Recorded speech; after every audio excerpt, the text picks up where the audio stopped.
Comment l'Europe peut-elle aider l'Ukraine et répondre aux camouflets américains? Une quinzaine de dirigeants vont se rencontrer cet après-midi à Londres. Emmanuel Macron vient tout juste d'atterrir. La France et l'Angleterre qui travaillent aussi à un projet de cessation des combats.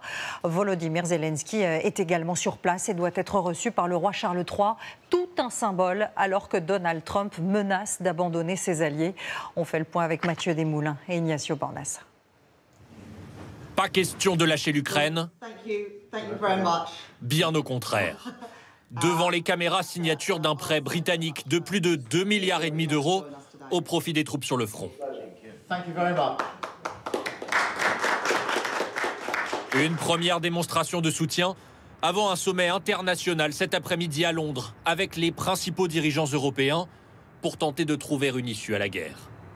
Le Royaume-Uni, avec la France et peut-être un ou deux autres pays, va travailler avec l'Ukraine sur un plan pour cesser les combats. Et nous présenterons ensuite ce plan aux États-Unis. Un plan qui devrait inclure aussi des garanties de sécurité selon Emmanuel Macron. Autrement dit, en cas d'arrêt des combats, comment protéger l'Ukraine d'une nouvelle tentative d'invasion? Laisser l'Ukraine sans garantie de sécurité, c'est permettre à la Russie, sans zone tampon, de dévorer la Moldavie et de venir aux frontières de la Roumanie. Parmi les pistes évoquées par le président, l'idée de faire bénéficier les autres pays européens de notre dissuasion nucléaire pour ne plus les laisser dépendre de l'arme américaine. Le bouclier nucléaire, il ne sera pas partagé, ça sûrement pas, ça sera toujours une décision française.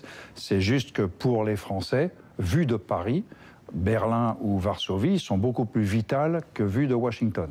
Des discussions sur le sujet devraient s'ouvrir dans les prochaines semaines, notamment avec l'Allemagne, principal soutien de cette dissuasion nucléaire partagée. Et au centre de ce sommet, on le disait à l'instant, c'est la question de la défense du territoire européen qui se pose. Bonjour Céla Bougriou, vous êtes en direct de Londres devant Lancaster House, là où se tiendra tout à l'heure ce sommet de crise. Les Européens le savent, il va falloir mettre beaucoup d'argent et de volonté politique sur la table.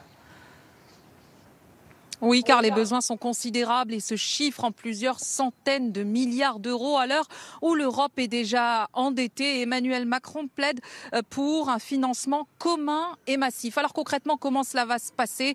Il s'agira en quelque sorte d'un tour de table avec une question très simple. Qui peut donner quoi? Et chacun aura à se positionner de manière très concrète. Il faut se préparer à continuer de financer cet effort de guerre sans les États-Unis et surtout anticiper toutes les sorties de crise possible. Ensuite, il sera temps de retourner voir les États-Unis et de leur soumettre une réponse européenne. Signe, s'il en fallait un de plus, qu'il y a bien urgence. Jeudi, les 27 se réunissent en Conseil européen extraordinaire pour poursuivre les discussions, mais surtout pour prendre des décisions. Merci beaucoup, Céla.